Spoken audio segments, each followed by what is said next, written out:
माँ Gayatri recording studio.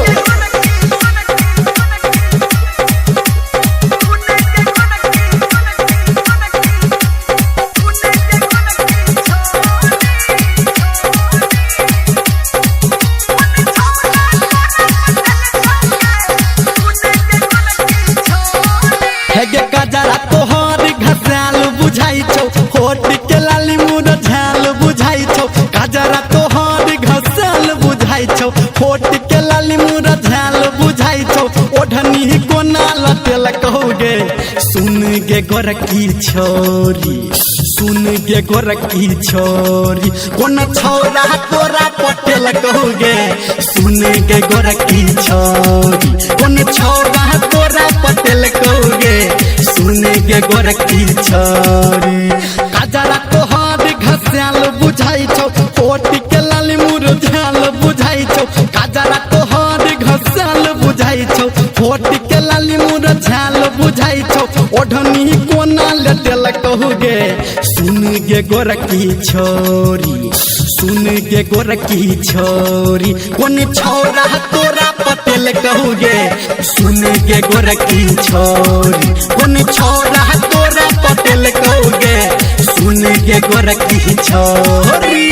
DJ Sumit Satish, DJ Sumit Satish Rema, Sumit Satish Rema.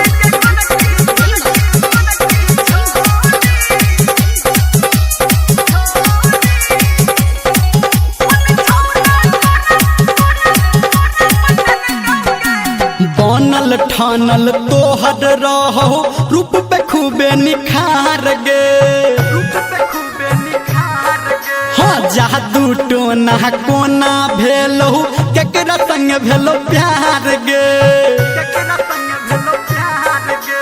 बनल ठानल तोहर रहो रूप पे खूबे निखार गे। जादू टोना कोना भेलो केकरा तो भेलो प्यार गे।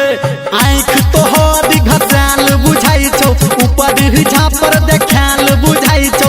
होठ में होठ सटेल कहोगे सुन गे गोरकी छोरी, सुन गे गोरकी छोरी। कोन छौरा तोरा पटेल कहोगे सुन गे गोरकी छोरी। कोन छौरा तोरा पटेल कहोगे सुन गे गोरकी छोरी। DJ Sumit Satish, DJ Sumit Satish Rema, Sumit Satish रेमा।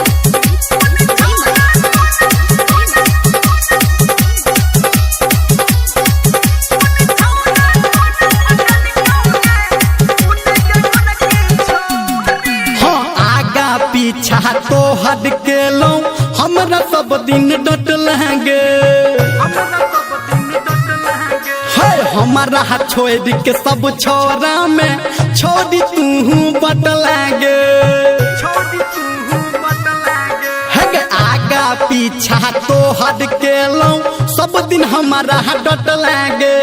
हमारा छोड़ के सब छोरा में छोड़ी तू तह बटलागे।